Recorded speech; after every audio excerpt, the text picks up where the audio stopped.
Assalamu alaikum. Class 8th. Are you all present? Assalamu alaikum. Yes, teacher.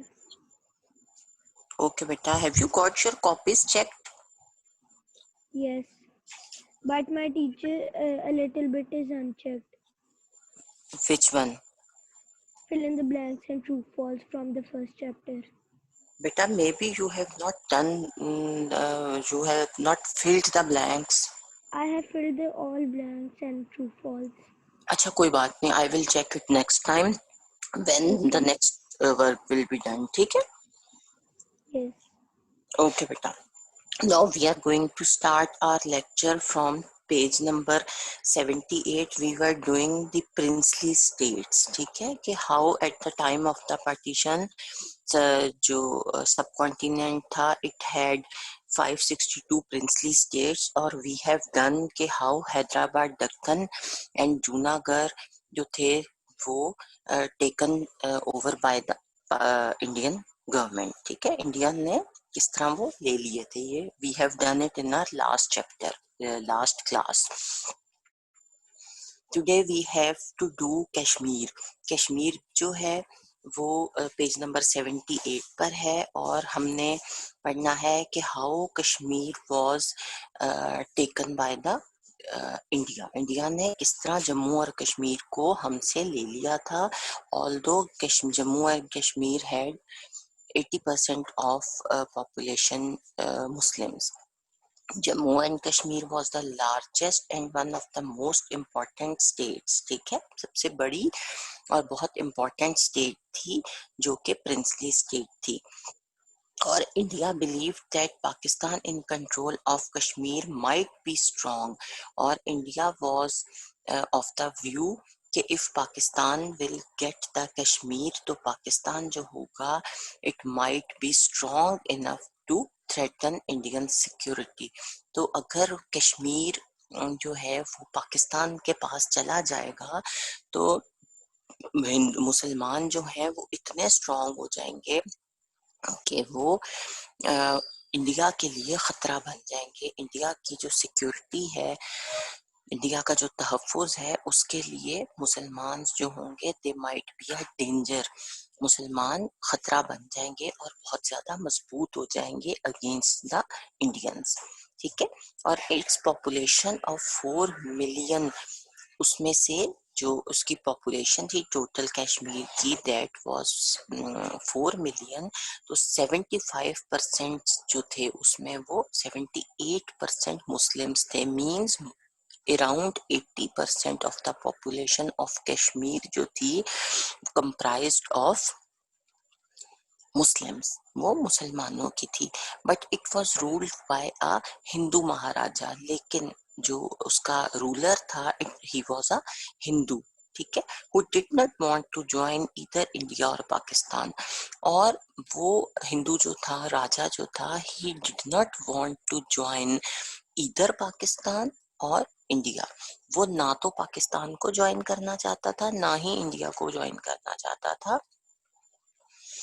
ठीक है, और in 1947 he began a campaign to get Muslims out of Kashmir. और जो राजा था जो कि हिंदू था, he began a campaign in 1947 to get Muslims out of Kashmir, कि मुसलमान जो हैं वो कश्मीर से निकल जाएं. उसने एक मुहिम शुरू की, एक कैंपेन शुरू की अगेंस्ट द मुस्लिम्स इन 1947 के मुस्लिम्स जो हैं they should get out of Kashmir, वो कश्मीर से चले जाएं. एंड हंड्रेड्स ऑफ मुस्लिम्स जो थे, hundreds of thousands of Kashmiris जो थे, मुस्लिम्स जो थे, they were killed in that campaign और फ्लेड, और वो वहां से चले गए. या तो वो मारे गए और या वो वहां से चले गए. और thousands of Muslim tribesmen from Jammu province marched to support the Kashmiri Muslims. और बहुत सारे थाउजेंड्स जो ट्राइब्समैन थे मुसलमानों के फ्रॉम जम्मू प्रोविंस, वो मार्च किया कि वो कश्मीरी मुसलमानों को सपोर्ट करें और वो वहाँ गए और they defeated the maharaja's troops but in return for military support the maharaja pledged allegiance to India। और जो ट्राइब्समैन आए लड़ने के लिए हिंदुओं से तो उन्होंने उनको जो महाराजा था उसकी जो फौज थी, ट्रूप्स थे, उसको हरा दिया, डिफीट कर दिया, मगर इसके बदले में उन्हें मिलिट्री सपोर्ट मिली इंडिया की। इंडिया ने उससे प्रॉमिस किया कि हम तुम्हें सपोर्ट करेंगे, और जो महाराजा था उसने इस प्रॉमिस के अगेंस्ट महाराजा तो जो था उसने प्लेज्ड एलिगेंस टू इंडिया। उसने जो इंडिया था, जिस इंडिया ने जब उसको मिलिट्री सपोर्ट दी तो महाराजा जो था उसने प्रॉमिस कर लिया। प्लेज प्लेज होता है कमिट करना, वादा कर लेना, बाय सोलोमन प्रॉमिस के मैं ये करूंगा, ये मेरा वादा है। तो उसने प्लेज्ड किया एलिगेंस। एलिगेंस होता है आपकी कमिटमेंट, लॉयलिटी, कि मैं तुम्हारे साथ वफादार रहूंगा। तो a promise to be loyal. तो उसने महाराजा ने जब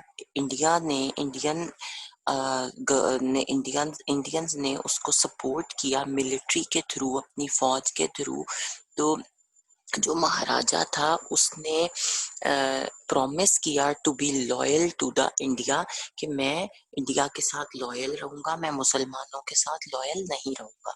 India then sent forces to Kashmir and fighting broke out which continued for over a year. और जब maharaja pledged allegiance to India, जब उसने अपनी लॉयलिटी जो थी ऑफर की टू इंडिया, प्रॉमिस किया that I will be loyal to India, तो इंडिया ने देन सेंट फोर्सेस, अपनी फौज भेजी to Kashmir and fighting broke out, और लड़ाई जो थी वो शुरू हो गई, which continued for over a year, and that fight जो थी continued for over a year. एक साल तक वो लड़ाई जो थी वो कंटिन्यू रही। और इन जनवरी 1948 the United Nations ordered a cease fire but the Kashmir problem continued. ठीक है, and when a year had gone, एक साल गुजर गया फॉर दैट फाइटिंग। तो जनवरी 1948 में यूनाइटेड नेशंस, जो कि दुनिया की ऑर्गेनाइजेशन है जिसे यूएनओ बोलते हैं, उसने इंटरवीन किया, उसने इंटरफियर किया, and UNO ordered a cease fire. Cease fire होता है जंग बंद कर दो, सीज होता है बंद करना, और फायर जो गोलाबारी हो रही थी, जंग हो रही थी। तो जो यूनाइटेड नेशंस थी, यूएनओ थी, उसने ऑर्डर किया कि सीज फायर कर दो, जंग को अब बंद कर दो, but the Kashmiri problem continued. लेकिन जो मसला था वो फिर भी हल ना हुआ। जंग तो बंद हो गई टाइमली, वक्ती तौर पर, लेकिन जो कश्मीर का मसला था वो हल ना हुआ, वो सॉल्व ना हुआ। ठीक हो गया बेटा। अब आप लोगों ने पेज करना है अपना 79, मेरा पेज ऑलरेडी 79 पे ही है। अब हमने देखना है कैनाल वाटर डिस्प्यूट। अब मैंने एक बात पूछनी है जी मेरा बेटा। टीचर। मैंने काफ़ी लोगों से सुना है कि पाकिस्तान का कोई बहुत पहले एक वजीर आजम था, पता नहीं भुट्टो या पता नहीं क्या नाम था। तो उसने इंडिया के साथ ये मुआहदा किया था कश्मीर उसको देने का इंडिया को। नहीं नहीं बेटा, ये eight the time of partition, ये जब पाकिस्तान और India got separation, they got independence, तो ये उस टाइम पर कश्मीर जो था, ये अभी हमने पढ़ा है कि किस तरह उसने महाराजा जो था वहाँ, ये प्रिंसली स्टेट्स थी, इनको राजा महाराजा गवर्न कर रहे थे वहाँ के। ठीक है, तो ये जब यस। पार्टीशन हुई तो ये डिक्लेयर किया गया कि वो एरियाज जो जिसमें हिंदू मेजोरिटी में है वो हिंदुओं के पास चले जाएंगे, जिसमें मुसलमान मेजोरिटी है वो मुसलमानों के पास चले जाएंगे। लेकिन ये डिसाइड किया गया कि वो एरियाज जो प्रिंसली स्टेट्स कहलाते हैं वो उनके पास जाएंगे जहां पर उन एरियाज की पॉपुलेशन जाना चाहेगी, जहां पर वहां के रहने वाले लोग जिनके साथ जाना चाहेंगे वो उनके साथ मिल जाएंगे। तो कश्मीर ओके। की पॉपुलेशन जो थी वो 80% मुसलमान थी, अभी हमने पढ़ा है। तो उन्हें मुसलमानों के साथ जाना चाहिए था, लेकिन चूंकि उनका जो रूलर था ही वॉज अ हिंदू, वो हिंदू था, तो जब मिलिट्री सपोर्ट मिल गई इंडियंस की, जब इंडिया ने उसको सपोर्ट किया अपनी फौज के थ्रू मुसलमानों के अगेंस्ट, तो वो मुसलमानों के इंडिया के साथ हिंदूज के साथ लॉयल हो गया। उसने प्रॉमिस कर लिया कि I will be loyal to Hindus, और इस तरह वो हिंदुओं के साथ जो था वो कंबाइन हो गया। ठीक हो ओके। गया। और थैंक यू। इवन बेटा, जो यूनाइटेड नेशन है वो एक पूरी दुनिया की ऑर्गेनाइजेशन है, और हम पूरी दुनिया के ममालिक जो हैं उसकी बात को सुनते हैं, उसकी बात को मानते हैं। लेकिन इवन जो हिंदूज हैं, जो कश्मीरीज हैं, जो हिंदुओं ने कश्मीर के ऊपर अपना तसल्लुत कायम किया हुआ है, उसको उन्होंने यूनाइटेड नेशंस की भी नहीं सुनी और इस मसले को हल नहीं किया। ठीक है, अब हमने पेज नंबर ओके। 72 पे पढ़ना है किनाल वाटर डिस्प्यूट। अब जिस वक्त पाकिस्तान बना उस वक्त हमारे पास जो नहरी पानी था उसका भी मसला खड़ा हो गया, क्योंकि हमारी नहरों का पानी जो था वो इंडिया के थ्रू हमारे पास आता था। मोस्टली जो हमारे दरिया थे उनके हेडवर्क्स जो थे वो इंडिया में थे। अब ये आप पेज नंबर 79 पर फिगर 6.25 देखो, और ये आपको सारे हिंदुओं जो हमारा इंडो पाक में जो पानी का नहरों के पानी का जो फ्लो है वो सारा आपको बताएंगे। अब ये नीचे की देखो, इसमें जो आपकी बाउंड्री लाइन है वो बिल्कुल ये जो आप देखो कि ये डॉटेड लाइन है, ये सारी आपकी बाउंड्री लाइन है।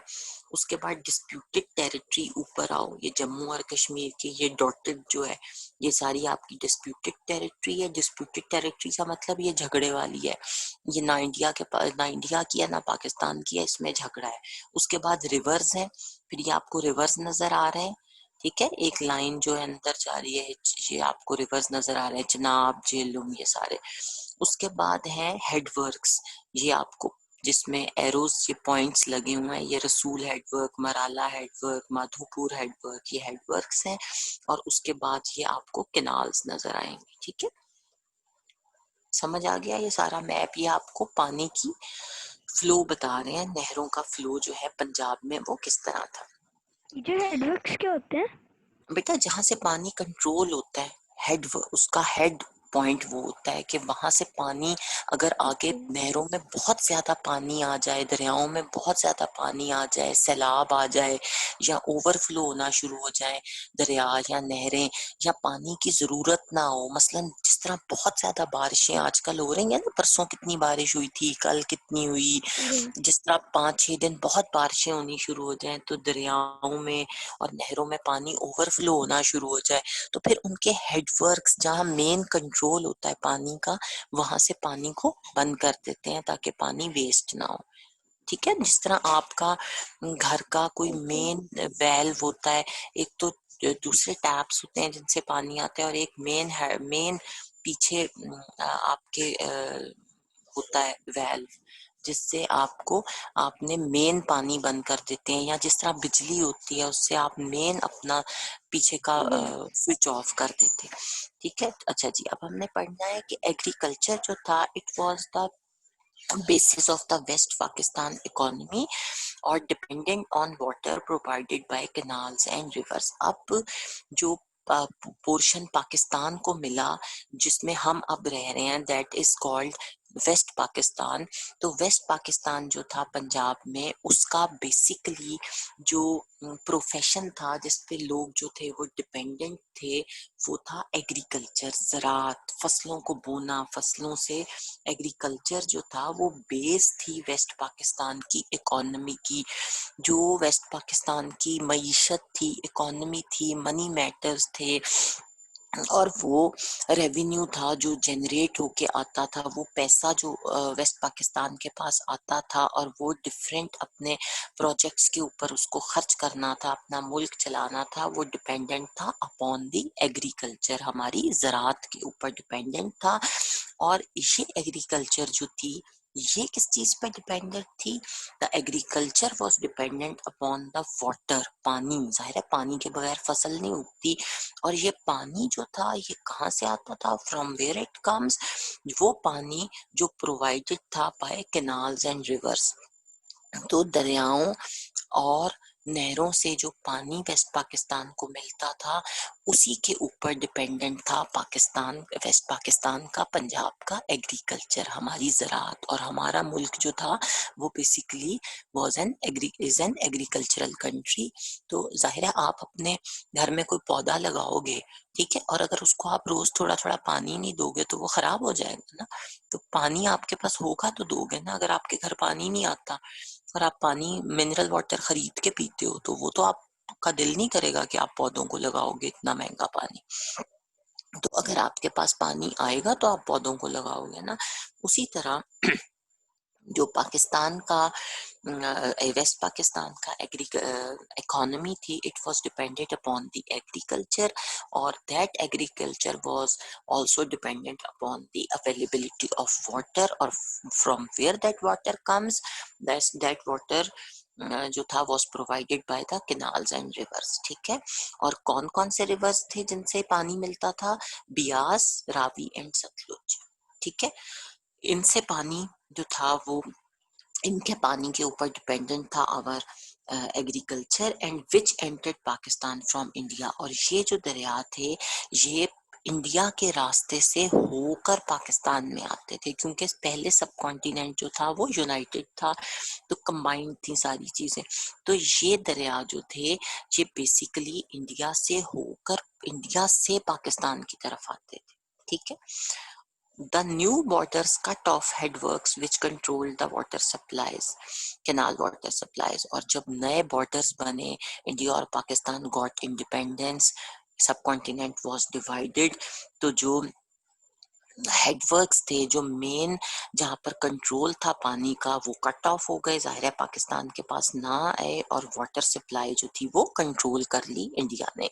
This gave India the power to divert water into their own, into its own territory. और इंडिया ने ये चांस लिया, इंडिया के पास ये पावर आ गई, इंडिया के पास चूंकि हेडवर्क्स इंडिया के पास थे, तो इंडिया गॉट द पावर कि जब दिल करे उस पानी को डाइवर्ट कर ले अपनी जमीन के ऊपर। जाहिर है उसका रुख बदल ले, क्योंकि मेन कंट्रोल तो उनके पास था दरियाओं का और नहरों का। तो इंडिया की अपनी मर्जी थी कि वो किस वक्त उस पानी के कंट्रोल को अपनी तरफ कर लें, डाइवर्ट कर लें। और उन्होंने क्या किया, पानी जो था उसका रुख जो था वो अपनी जमीन की तरफ, अपनी टेरिटरी की तरफ वो कर लिया।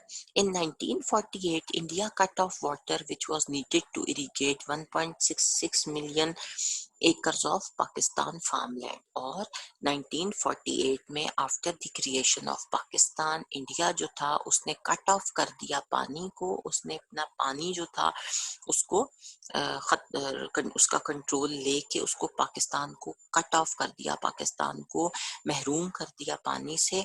और वो पानी जो था पाकिस्तान के बहुत बड़े एरिया 1.66 मिलियन एकड़ जो था पाकिस्तान का फार्मलैंड, वो उस पानी से उसको इरिगेट किया जाता था, उससे उसको पानी फराहम किया जाता था, और पाकिस्तान जो था वो रैन शॉर्ट ऑफ वाटर। ठीक है, और पाकिस्तान प्रोटेस्टेड, पाकिस्तान ने उसको प्रोटेस्ट किया, मजम्मत की, और a compromise was reached and most of the water was restored but no resolution was reached। और जब पाकिस्तान ने जो था वो प्रोटेस्ट किया, पाकिस्तान ने अपनी जो थी वो शो की कि ये जो है ये बात गलत है, और पाकिस्तान जो है उसने प्रोटेस्ट किया, मुज़ाहमत की, तो उस वक्त जो एक कॉम्प्रोमाइज था, एक सोल्यूशन जो था वो निकला। एक कॉम्प्रोमाइज जो था, समझौता जो था वो हुआ, एक कॉम्प्रोमाइज वाज रीच्ड और most of the water was restored. और बहुत जो ज्यादातर पानी था उसको वो इट हैड ब्रिंक बैक, वो वापस लाया गया, रिस्टोर कर दिया, उसको बहाल कर दिया। But no resolution was reached, लेकिन कोई भी प्रॉपर जो रेजोल्यूशन थी, एग्रीमेंट था, सोल्यूशन था, वो ना उसकी तरफ बात ना आ सकी, कोई भी रेजोल्यूशन तक बात ना पहुंची, कोई भी प्रॉपर अरेंजमेंट, प्रॉपर सोल्यूशन उसका ना आया। लेकिन बहुत सारा पानी जो रोका गया था उसको उन्होंने रिस्टोर कर दिया, वो बहाल कर दिया, वो दे दिया पाकिस्तान। ठीक हो गया। टीचर, नाउ अगर हेडवर्क्स पाकिस्तान के पास होते तो फिर यहाँ फ्लड ना आता? नहीं, फ्लड की बात नहीं होती बेटा, फ्लड तो आ जाता है, हमने पानी को वेस्ट नहीं करना होता। अगर हम पानी को खुला ओके। रख देंगे हर मौसम में, अगर देखो मैं आपको एग्जांपल दूं, अगर आपके घर एक लॉन है, ठीक है, और आपके पास काफी सारे उसमें पौधे हैं, दरख्त, तो आप उसको थोड़ा थोड़ा करके पानी देते हो ना। लेकिन अगर आप अपना पाइप जो है वो उन पौधों में रख दो और पीछे से नलका बंद ना करो, पीछे से टैप ऑन कर दो यस। और दिन रात उसको पानी लगता रहे, तो आपके पौधे तो जल जाएंगे, खराब हो जाएंगे एक्सेसिव वाटर से, ज्यादा पानी से। तो यस। आपको पीछे से बंद करना पड़ेगा ना जब ज्यादा पानी होगा, और जब जरूरत होगी तो you will have to turn on the tap. तो इसी तरह जब जरूरत नहीं होती तो उसको ऑफ कर दिया जाता है, और जब जरूरत होती है तो उसको ऑन कर लिया जाता है। ठीक है।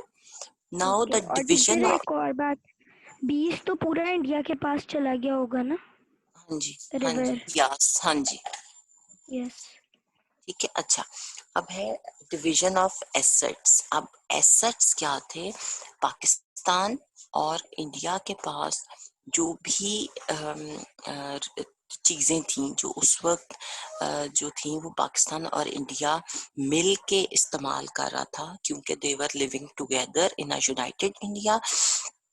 तो वो जो एसेट्स थे, वो जो सरमाया था, वो भी डिवाइड होना था। जाहिर है इंडिया में सब चीजें तो रह गई मुसलमानों की, तो गवर्नमेंट ऑफ जो ब्रिटिश गवर्नमेंट थी उसने इंडिया और पाकिस्तान के दरमियान जो चीजें थी उनको डिवाइड करना था। एसेट्स जो कि मुल्क के एसेट्स कंसिडर होते हैं, मसलन मुल्क की आर्मी मुल्क का सरमाया होती है, मुल्क की फसलें मुल्क का सरमाया होती हैं, मुल्क का रेवेन्यू जो है वो भी एसेट कंसिडर होता है, एग्रीकल्चर एसेट कंसिडर होता है, मिलिट्री एसेट कंसिडर होती है, हॉस्पिटल्स एसेट कंसिडर होते हैं। तो ये सब चीजें डिवाइड होनी थी बिटवीन हिंदूज एंड मुस्लिम्स। तो जो प्रॉब्लम्स जो थी वो पाकिस्तान ने फेस की were far greater than those facing India, और जो problems were facing Pakistan they were far big, they were far greater than those problems which were facing by India. वो प्रॉब्लम जो इंडिया फेस कर रहा था वो इतनी बड़ी नहीं थी, क्योंकि इंडिया ने अपना मुल्क नहीं बदला था, बल्कि पाकिस्तान के मुसलमान एक नए पोर्शन ऑफ लैंड पे आए थे, और for India came into existence without the materials needed to form an independent country. और जो पाकिस्तान था वो when it came into existence, जब वो बना, जब when it was created, तो वो उसके पास कोई मटेरियल्स नहीं थे, कोई चीजें नहीं थी which were needed to form an independent country। तो वो चीजें जिनकी जरूरत होती है एक नया मुल्क बनाकर उसको रन करने के लिए, पाकिस्तान जो था वो ran short of those materials. Pakistan उन मटेरियल्स को लैक करता था, पाकिस्तान के पास वो चीजें मटेरियल्स नहीं थे जिनसे वो अपना नया मुल्क जो था वो चला सकता। और it had little, Pakistan had little government machinery. ठीक है, पाकिस्तान को मुल्क चलाने के लिए बहुत थोड़ी सी पाकिस्तान के पास मशीनरी थी, फ्यू स्किल्ड वर्कर्स। जो स्किल्ड वर्कर्स होते हैं वो भी एसेट होते हैं किसी भी मुल्क का। लाइक जो वर्कर्स थे, जो काम करने वाले थे, जो प्रोडक्शन देने वाले थे, वो लोग जो हमारे मुल्क की इकोनॉमी में कंट्रीब्यूट कर सकते थे, जो बहुत स्किलफुल थे, बहुत महारत रखते थे अपने काम में, वो बहुत थोड़े थे। पाकिस्तान के पास माहिर अफराद की कमी थी। There was no proper army. Pakistan के पास प्रॉपर आर्मी जो थी वो नहीं थी। पाकिस्तान की अपनी मिलिट्री फौज जो थी वो कोई प्रॉपर नहीं थी, ठीक है। And almost no money. और पाकिस्तान के पास कोई भी पैसा नहीं था जिससे कि वो अपना नया मुल्क जो था उसको चला सकते, उसको शुरू कर सकते, ठीक है। तो Pakistan was ran short of all these things. और इंडिया इन एडिशन, उसके अलावा, in addition to that, India often failed to keep to the agreements made at partition। और वो agreements जो eight the time of before the partition India के साथ Britishers ने किए थे, जो इंडिया ने प्रॉमिस किए थे, वो इंडिया जो था वो अक्सर फेल था, अक्सर ना जो था वो उन प्रोमिसेस को पूरा नहीं कर रहा था, एग्रीमेंट्स को जो कि eight the time of partition उसने किए थे। मसलन उसने अगर कहा कि मैं 10 हॉस्पिटल पाकिस्तान, 10 जो है वो 10 लाख मिलिट्री जो है वो पाकिस्तान को दे दूंगा, ये उसने प्रॉमिस किया। लेकिन eight the time of when the time came, eight the time of the partition, उसने सिर्फ 50,000 जो मिलिट्री ऑफिसर्स थे वो पाकिस्तान को दिए। तो वो अपने प्रोमिस को फुलफिल नहीं कर रहा था, उन एग्रीमेंट्स को पूरा नहीं कर रहा था which were made at the time of the partition of Pakistan, ठीक है। अब 6.25 पे जो ब्रिटिश फील्ड मार्शल थे सर क्लाउडे और ऑक्यूनेक्लिक, राइटिंग इन सितंबर 1947, ठीक है। ऑक्यूनेक्लिक जो था वो फील्ड मार्शल था ब्रिटिश गवर्नमेंट का, और उसने 1946 में एक बात कही, और ही stayed on as supreme commander over both India and Pakistan armed forces for 6 months after partition. और जब पाकिस्तान की पार्टीशन हुई तो उसके बाद 6 महीने तक वो सुप्रीम कमांडर रहा इंडिया और पाकिस्तान की फौज का। तो उसने एक बात कही, उसने कहा कि I have no hesitation whatever in affirming that the present Indian cabinet are implacably determined to do all in their power to prevent the establishment of the dominion of Pakistan on a firm basis।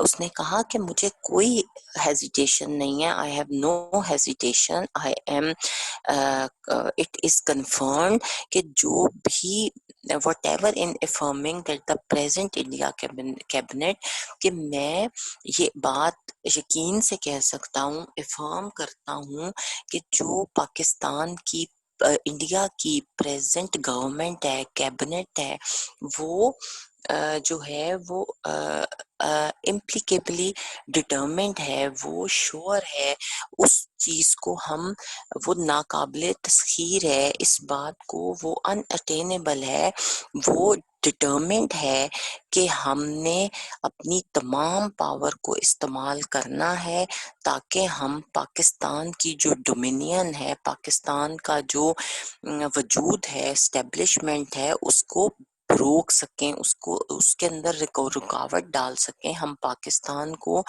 दुनिया के नक्शे पर ना उभरने दें, हम पाकिस्तान को एक इंडिपेंडेंट स्टेट ना बनने दें। और एक फर्म बेसिस पर ये बात जो है ये हकीकत है, ये एक बहुत बड़ी हकीकत है कि पाकिस्तान, इंडिया की गवर्नमेंट हर तरीके से पाकिस्तान को बनने से रोकेगी और पाकिस्तान की जो डोमिनियन है उसके अगेंस्ट काम करेगी। और in this I am supported by the unanimous opinion of my senior officer. और वो कहता है कि मैं अकेला ये बात नहीं कर रहा, बल्कि ये ओपिनियन है हमारे तमाम सीनियर ऑफिसर्स की भी, ठीक है। With partition, the possession of British government had to be divided between India and Pakistan. और जब पार्टीशन हुई, at the time of partition, तो जो possessions थे, possessions होता है belongings, जो आपके पास चीजें होती हैं वो आपका possession है, तो वो belongings, वो possessions जो सब कॉन्टिनेंट में उस वक्त एग्जिस्ट करते थे और ब्रिटिश गवर्नमेंट के पास थे, they had to be divided between India and Pakistan, और उनको डिवाइड होना था between India and Pakistan. It was teacher, a mess। जी बेटा। ओनैनिमस का मीनिंग क्या होता है? यूनानिमस होता है मिल के, सबने, और मुत्तफिका तौर। इम्प्लिसिबली? इम्प्लिसिबली का मतलब होता है, इम्प्लीकेबली का मतलब होता है अनअटेनेबल, जिसकी कोई जिसे आप मतलब अटेन ना कर सको, जिसे आप हासिल ना कर सको, ये बात कंफर्म्ड है, ठीक है। ये नाकाबिले तस्खीर है, इम्प्लीकेबल है, ठीक है। डिटरमिन्ड थे उस, ये बात मतलब अनअटेनेबल थी। कर लिया एक ही बाइट से। जी। और यूनानिमस होता है, यूनानिमस होता है सबने मिल के जो बात। अब जस्ट फॉर एग्जांपल, आपके घर में 10 लोग हैं, ठीक है, और आप you plan to go to Murree, ठीक है, तो सारे जो आपके 10 लोग हैं घर में, वो कहते हैं yes we have to go, ठीक है। तो ये डिसीजन जो होगा यूनानिमस होगा, सबने मिलके डिसाइड किया, सब इस बात पे राजी हैं, ठीक है। अच्छा जी, अब जो हमने पढ़ा कि जब पार्टीशन हुई तो जो पोजेशंस थी ब्रिटिश इंडिया की, वो डिवाइड होनी थी बिटवीन इंडिया एंड पाकिस्तान, और it was a massive job, it was a very big job, it was a great job, ये बहुत बड़ा काम था कि चीजों को डिवाइड होना था। And things such as typewriters, refrigerators and motor cars had to be listed. और इतनी छोटी छोटी चीजें जिस तरह गाड़ियां गवर्नमेंट की, रेफ्रिजरेटर्स और टाइपराइटर्स, जिस तरह आजकल आपके कंप्यूटर्स है ना, पहले टाइपराइटर्स होते थे जिससे टाइपिंग होती थी, उनकी भी लिस्टें बननी थी कि कितनी चीजें पाकिस्तान के पास जाएंगी, कितनी इंडिया के पास जाएंगी। उनको वैल्यूड किया गया और डिवाइड किया गया, उनकी वैल्यू निकाली गई कि कितनी वैल्यू की चीजें पाकिस्तान के पास जाएंगी, कितनी वैल्यू की चीजें इंडिया के पास। मैंने नहीं खाना, वो हो जाएगी, हर बार मैं आ जाती, मैं नहीं जाना। हाँ?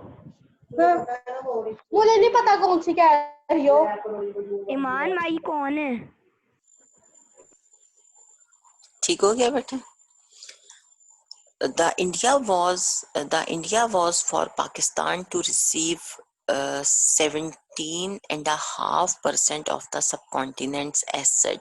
और आइडिया ये था कि पाकिस्तान जो है वो जितने भी टोटल एसेट्स हैं सब कॉन्टिनेंट के, उसके 17.5% जो हैं वो पाकिस्तान विल रिसीव। और if an item such as museum और a laboratory could not be divided, Pakistan receive a cash payment। अच्छा, अब कुछ चीजें तो ऐसी थी जिन्हें डिवाइड किया जा सकता था, मसलन जस्ट टाइपराइटर थे, मशीनरी थी, और पैसा था, और मोटर कार्स थी, वो तो 10 थी तो 5 उनको मिल गई, 5 उनको मिल गई। रेफ्रिजरेटर 20 थे, 6-7 उनको मिल गए, 10-12 उनको मिल गए। लेकिन कुछ ऐसी चीजें थी जो डिवाइड नहीं की जा सकती थी, मसलन हॉस्पिटल्स थे, मसलन लेबोरेटरीज थी, मसलन म्यूजियम्स थे, उनको तो नहीं आधा आधा किया जा सकता था ना। तो इट वाज डिसाइडेड कि those items which can't be divided, which couldn't be divided, उनको, उनकी जो है, Pakistan receive the cash payment, तो पाकिस्तान उनके अगेंस्ट पैसा लेगा, जो चीजें डिवाइड नहीं हो सकती उनके अगेंस्ट पाकिस्तान को जो है वो मनी प्रोवाइड की जाएगी, पैसे प्रोवाइड किए जाएंगे। The problems of a newly established government. अब ये तो थी हमने पढ़ी एसेट्स की डिवीजन। अब हमने देखना है कि कौन से प्रॉब्लम्स थे जो पाकिस्तान की नई बनने वाली गवर्नमेंट ने फेस किए और यहाँ फेस कर रहा था। अब भैया आप फिगर 6.27 पर देखो कि पाकिस्तान फर्स्ट कॉइन्स जो कि इंट्रोड्यूस हुए थे 1947 में। ये पाकिस्तान का पहला 1 रुपए का कॉइन था जो पाकिस्तान बनने के बाद 1948 में इंट्रोड्यूस हुए थे। ठीक है, तो अब कौन कौन सी प्रॉब्लम्स थी जो पाकिस्तान ने फेस की थी being a newly established country? The new government had many shortages. Some ministries some ministers had wooden boxes instead of desks. तो जो गवर्नमेंट ऑफ पाकिस्तान थी उसके पास it had many shortages, उसके पास बहुत सारी कमियां थी, बहुत सारी चीजों की कमी थी। और कुछ मिनिस्टर्स जो थे, इवन कुछ गवर्नमेंट मिनिस्टर्स जो थे, दे हैड वुडन बॉक्सेस। उनके पास instead of tables, instead of desks, उनके पास क्या था?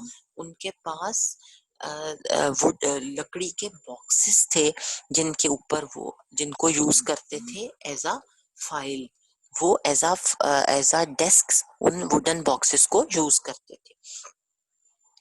और files and records had been destroyed, और जो फाइलें थी और रिकॉर्ड्स था वो शिफ्टिंग में तबाह हो गया था। When the special trains carrying them from Delhi to Karachi, जब उनको दिल्ली से कराची वो लाया जा रहा था तो जो रिकॉर्ड था वो जल गया था या डीरेल हो गया था। डीरेल होता है जब गाड़ियां जो हैं वो लीव इट्स ट्रैक एक्सीडेंटली, जब वो पटरी से उतर जाती हैं। Many Hindus had worked in the Indian civil service. ठीक है, और बहुत सारे हिंदूज जो थे they were working in the Indian civil service, providing the new India with staff experience in running a country. और India had a experienced staff क्योंकि already they were working under the British government, as fewer Muslims had this experience। और बहुत कम Muslims जो थे उनको ये experience था कि उन्होंने ब्रिटिशर्स के साथ काम किया हो, क्योंकि वो हिंदूज ब्रिटिशर्स के फेवरेट्स थे। Pakistan asked British officials such as provincial governors and administrators to stay in their posts after partition। और पाकिस्तान जो था उसने जो मिलिट्री ऑफिसर्स थे उनसे रिक्वेस्ट की ब्रिटिशर्स के कि वो कुछ अरसे के लिए हमारे पास काम करें और हमें कुछ एक्सपीरियंस जो है